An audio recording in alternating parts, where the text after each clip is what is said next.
ladies and gentlemen, good to be back again, and with three very nice, interesting and diverse gentlemen.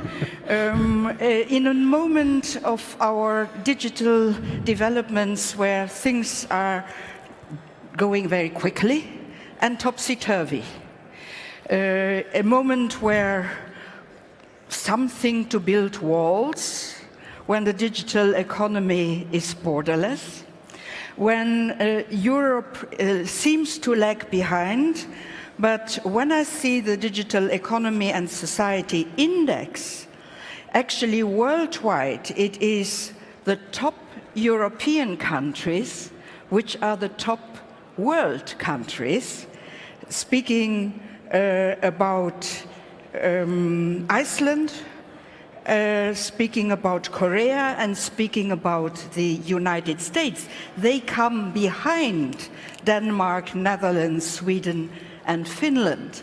But then when you take the European average, we are lagging behind again. So very many questions to ask, and I would like to start with the youngest among you, Marc Alhames, who is from Cliqz. I don't know if I pronounce well, Marc. Perfect. Perfect. Well, it is a very original company, actually. And when I was hearing just before the panel speaking about that privacy is not only a fashion in Europe, but it is a fundamental right, then there we got a company which has taken that serious, which has developed a data browser search and with a built-in anti-truck technology. Very original. So Marc, how does it work? Who are your customers and how do you want to bring this European way of seeing things, of having the free flow of data and the privacy in equilibration? How do you want that to be achieved? Thank you very much. I probably couldn't explain it better than you just did. We really took search to a new level with the luxury of starting 20 years late, if you so want. And we built search directly into the browser. I think it's called edge computing, if you want a fancy term. So a lot of the machine learning is really happening at the edge, directly at the client. And this way, you can navigate directly out of your browser. It doesn't look like search like you're used to. It doesn't have the 10 links on one page. It is really directly in the browser and it's much faster. And by bringing it into the browser, it's not only faster, it's incredibly private. We actually don't have a concept of a user profile. So if we would be hacked tomorrow, all our servers, which are by the way on Amazon, thanks for that, I could still sleep because there is no profile that could get lost. But on the other hand, we innovated and built search, so we are dependent on big data. And I think this is a very European thing. We didn't say, look, data is a bad thing. We should stop it to get privacy. We should all wear tinfoil around our head. We very much believe in data, but we don't believe in personal data. And that's the Cliqz concept that we brought to the market. In the discussion at the end of the morning, there were Christopher Schlöffler from Wimpel and Jürgen Schmidhuber from IZIA, who said that the future would be that you choose to whom you hand on your personal data. Not that you do not hand it out, but that it becomes a trusted partnership and that it becomes a transactional agreement. So is that somehow what you have in mind?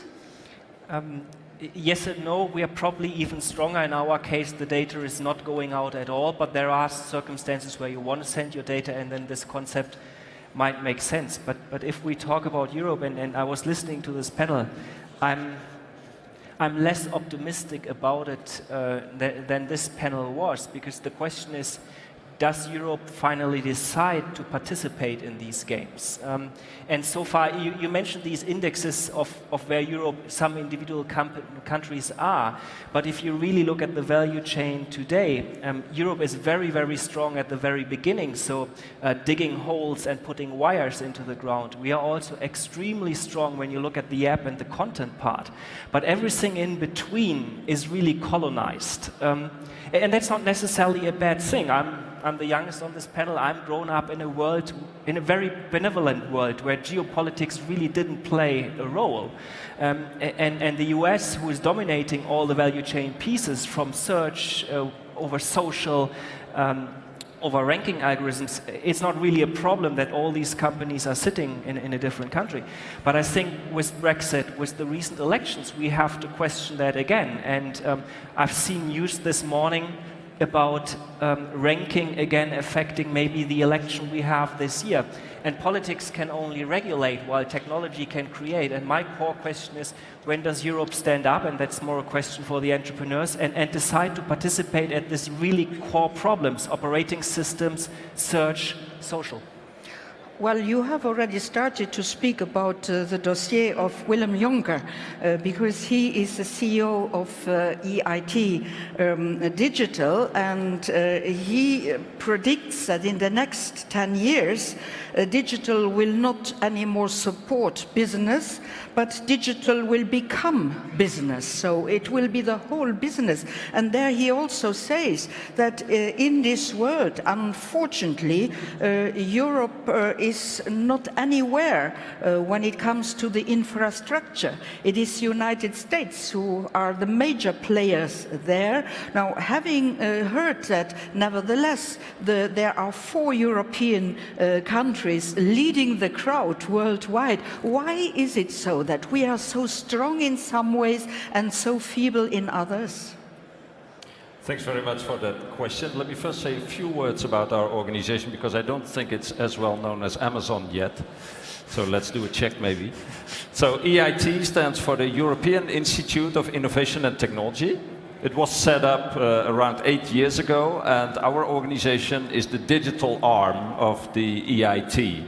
There is also 5 other arms that cover topics like climate, energy, raw materials, health and food. Our mission is to drive digital entrepreneurship in Europe. And we do that through a combination of innovation activities and education activities. So we support ventures for European growth and make sure they overcome the hurdles of the fragmented European market, but also the fragmented European financing. On the other hand, we run a couple of education programs, which we do in a modern format, in the way that we combine entrepreneurial skills with technical skills, and we combine online learning also with the in-class classroom learning. So that's roughly what we do. Most recently, I'm just back from this far advanced country, Silicon Valley, because we have an office in San Francisco for 2 years now. And I talked with our partners, Coursera. Coursera drives online education. And they just reported to me that our first course, our MOOC that we launched in the summer on that platform, just reached 30,000 online learners, which I think is a big achievement for an organization that is just taking off. So the education is absolutely indispensable, and you are right, because only 45% of the Europeans are have a digital capacity. So there is a lot of room in there. But you have written that 90% of the future jobs will require digital skills. So from 45% to 90%, that's a doubling. How do you think that we can keep the speed in order to educate at least the young generation, if not also to have the professional training for all those who are going to lose their jobs with the new developments? Where can Europe do what in order to keep up with the developments here? Yeah, so I think lifelong education is a very, very important topic. I'm not so much concerned about the youngsters, to be honest. I think they pick it up very easily. I think the main concern is that the digital transformation is not going to be an inclusive transformation, that we will have too many people that cannot catch up. So that's why we heavily invest in lifelong learning, online learning, so we have a large reach, yeah, because our online master school reaches 1,000 people. Our on-campus master school reaches 1,000 people. Our online reaches 30,000 people. So that's for us a very important instrument to drive that continuous education of professionals that should indeed make this transition and make sure that we have an inclusive transition. We target mainly, let's say, the people that were confronted with a very fast development of digital transformation. We had something about the cars, so I think the car industry is in the middle of the disruptive storm today, and you can actually ask yourself, in 5 years, will a car need more energy to process its data or to get it driving? That sounds fine, but nevertheless, what do we do with the cashiers? What do we do with the blue-collar jobs which are going to disappear? How can we give to those people not only a decent living? I think you could think about putting on machines a taxation, for instance, but then still those people will be without any job, without any contribution. How do we need to change our society so that the digital world and the social world, the societal world, are not in discrepancy? Yeah, I think there are a couple of ways to do it. So first, I'm not so pessimistic that everybody all of a sudden will be out of a job. I think that there will be a gradual transition from doing the work to supervising the work. And that will give us time to phase out certain jobs and do that in a social, respectable way.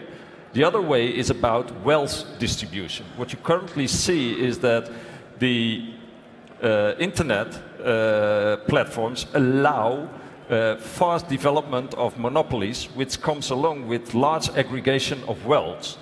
And if you do not tax that wealth in the right way and redistribute it in the society, you will run into issues. It's a big debate in Europe, all these kind of tax constructions you have. So I think what we have to do is to make sure that all of us are responsible, and that's how we also train our young entrepreneurs.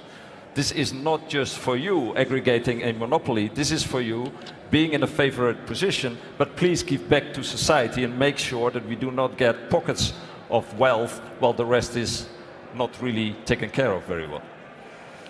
Well, we have so far heard the European point of view and the point of view of somebody who likes to put the European way of looking at things.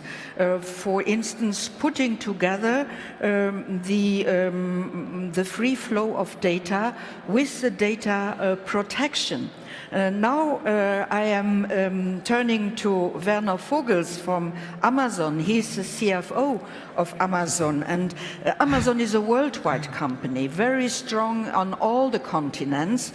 And how do you combine these different ways? The US way, which means free flow without data protection, the European way, which means free flow with data protection, and the Chinese way, which means no flow, no protection, but a wall. I simplify terribly, but for a worldwide operating company, that must be a nightmare. No, actually not at all, because you can set yourself values and norms that are way above that. Yeah, for us, protecting our customers will be forever our #1 priority. That means regardless where your customers are, whether they're in Europe, whether they're in the US, whether they're in China, your first and foremost priority as a business at all times is to protect your customers. If you want to build a long-term, customer-centric business, the only thing you can do is align yourself with your customers, protect them at all costs. I find that most regulations are just, in my eyes, it's just a minimum base.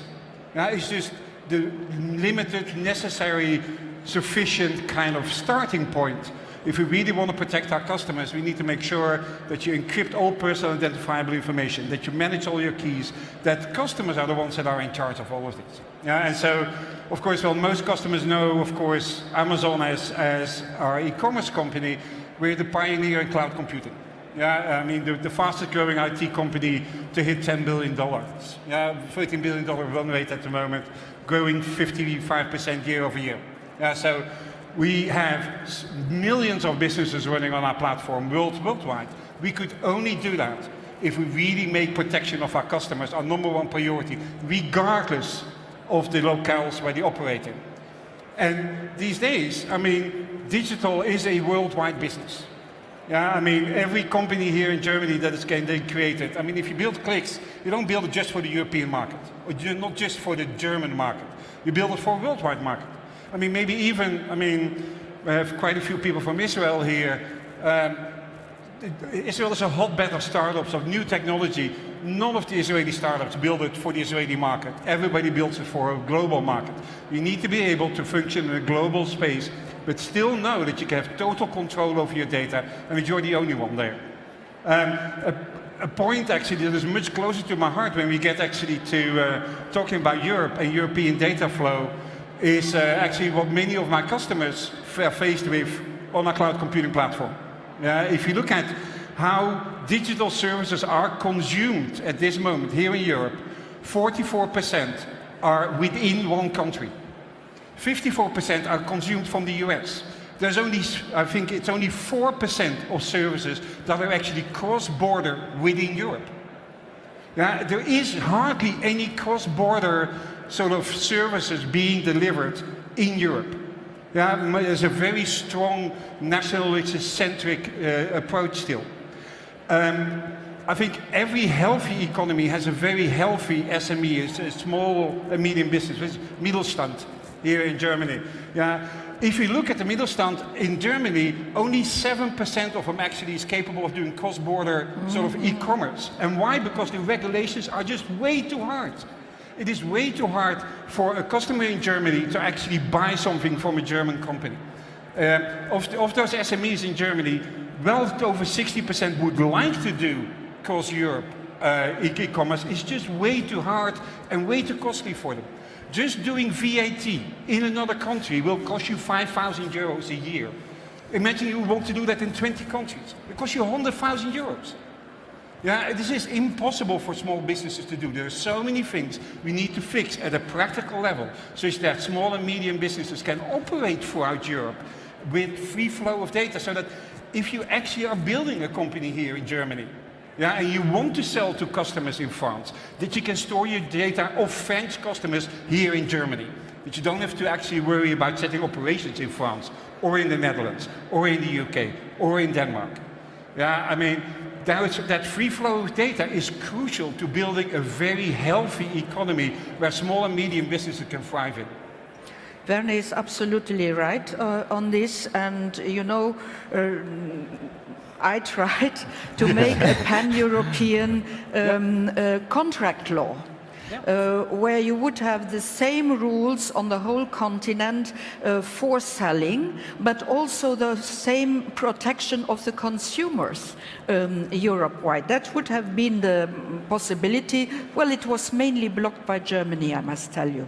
Similar to that, for example, I think the recent attempt by Ansip and other commissioners to actually get free flow of data actually moved through now is becoming a consultation. I think it's going out to the parliament, to the larger public. It's gone out 2 days ago, 3 days ago. It's crucial that we get to fix this, because without this there is no European digital economy. There will be 27 individual economies that will all be hampered by walls that have been built around it. And so we see much of this happening throughout Europe. The French government, unfortunately, has made every communication with the French government emails a national document, which means that they have to be stored within France. That means that any communication that you have outside France, actually, you can no longer use any international services for that. So there's so much to fix. I think. Maybe I may add something to this, because I think this is absolutely true. On the other hand, I mean, this is the same for an American company that wants to conquer Europe as a European company that wants to conquer Europe, right? So I think there's also a mindset and mentality issue here, and a cultural issue. And I think, I mean, what we should address is really the mindset. The mindset in Europe is very, very local, very national. indeed, and that results also to a translation of that national mindset into the digital world, which by definition is global. So I think that's the core issue. Unfortunately, if you look at what's currently going on, the hopes are not that high, because there is even more this feeling of, hey, we have to go back behind the walls to protect ourselves of what's rolling over us. So the main challenge now is, how do we now swap it? Because what happens is the big guys are able to do it. As a result, the smaller guys do not get room to expand and to grow. And as a result, everybody becomes more protective rather than opening up, because seeing that as the core is. So what do we do here? Actually, and in that sense, I want to come back to something that Vivane asked you earlier. So what is really the difference between US companies and European companies? One of the major things that is different is the R&D investment in IT. I mean, the R&D made by European companies is a fraction of what American companies spend on IT-driven R&D.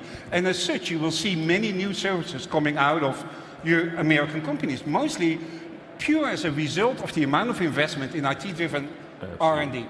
And until you get that to the same level, you will not see, even in the longer term, that kind of sort of results coming out of Europe where these services are. Which means that for the foreseeable future, most of these innovative new services will be coming out of the US, will be coming out of Israel, will be coming out of Southeast Asia, because those kind of investments are being made there. Yes. Let's come back to the basis of this question, because both of you have said very clearly that it is thinking small, which brings to these divisions which are still existing on what could be a huge market. Now, the European Commission has started to make some laws which cover the whole of the market and eliminate national laws. That's the only way to proceed, by the way. But coming back to this, when we see the trends worldwide in this moment, we see that there is a risk of escalating national political protectionism, which leads then also to industrial protectionism. And it is worse in the United States in this moment. I would like to ask you why you create 100,000 jobs in the US. Was that an answer to the new president? It's because it's one of the areas where we grow really fast. Actually, we created 10,000 jobs in Europe last year. I just talked to a gentleman over there from Poland. Our situations in Poland, our fulfillment centers in Poland actually were the ones that drove 1 million package shipment a day during Christmas. So we made major investments here in Europe, both in terms of sort of fulfillment centers as well as in high-tech jobs. We have hundreds of jobs open here in Germany. Anybody wants to come and work for us? Yeah. Jobs.amazon.com. Just to mention, we have thousands of openings here in Europe. It's just that we made this sort of push in the US for where we see major growth happening. Now, to turn away from Amazon, because I would like to come to the general question. And I think it is an important one, because if we see this protectionism rising everywhere, and you hear it in politics around the globe, isn't there a danger that this political protectionism leads to industrial protectionism? Well, if the new warfare is cyber, the answer could be to build their own protected local technology and systems. What can the companies, the worldwide operating companies, the internet industry, which is by definition a worldwide one, what can it do in order to unite forces in order not to leave this protectionism take over? I think you wanted also to come in here. Yeah, I could say a few words about that, because I think you're exactly right. I mean, this protectionism will not at the same time, I would like to look a little bit back in history. I mean, when we had the last industrial revolution, we saw similar things going on that we had now. I mean, in the 17th century, a craftsman could make a proper living. Then we had the factories, and when you were working in a factory, you could not make a proper living. And 25% of the population was living in pure poverty in the industrialized world. And we see same things coming out now. What was the response actually? The response was actually making democracy work. That was the answer. Thorbecke in the Netherlands rewrote the constitution and made democracy work. And I think that that is the main challenge, and I think that that's not exactly going right today. Because we say the internet empowers everybody, and at the same time we see that there is a big skepticism whether the internet really empowers everybody. Does the internet empower the first mover, which was able to build a monopoly and control the whole search space, not to name any names? Or is it to the benefit of the individual that really wants to know objective information and has this now in his cell phone? Marc, you want to give power back to the consumers. Would that be an answer maybe against these building walls strategies? Yes and no. And I want to go back to the question whether walls are always a bad thing. So I don't want walls, but I want to have choice for the users. And I was listening this morning to the BMW panel where the core question was, if you want to really build a safe autonomous car, maps are key. And I think the German car industry just invested into here. And then came the short side note, you actually need crowdsourced data to improve your maps. Well, that's an uphill battle already, because you're competing with one company that has around 2 billion devices running around across all streets all day, Android, and Apple has the same, collecting this data constantly. So if you want to build, if your mission would be to build the best map in the world, you have already lost, because 2 billion people are working against you. And that question we should slightly challenge, whether we will always lag behind.